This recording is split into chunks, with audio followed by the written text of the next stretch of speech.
If this is not a sign of the times, I don't know what is. So they're predicting over 4,000 restaurants are going to close down in Canada. And it's not just restaurants, but this is a great indicator of what's happening in our economy. And let's talk about why.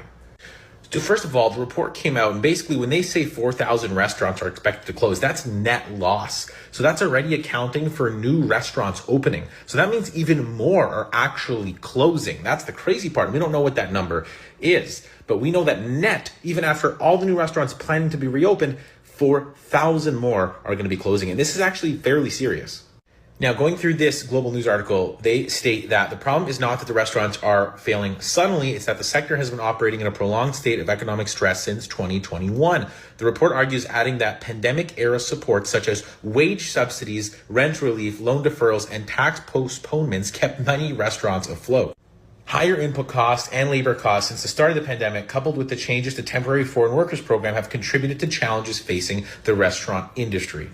Now, the reason this is a little bit bigger than it seems is it's actually a symptom of a much bigger problem, and that problem is socialist policies. Every socialist and communist country fails because of the same reason. Things become so expensive, so unaffordable, that without government assistance and constant government subsidies and constant taxpayer dollars, things just can't work. You can't work in a society where the labor cost is so high that you can't sell a hamburger for less than $20. But at the same time, those people making those high wages still can't afford housing.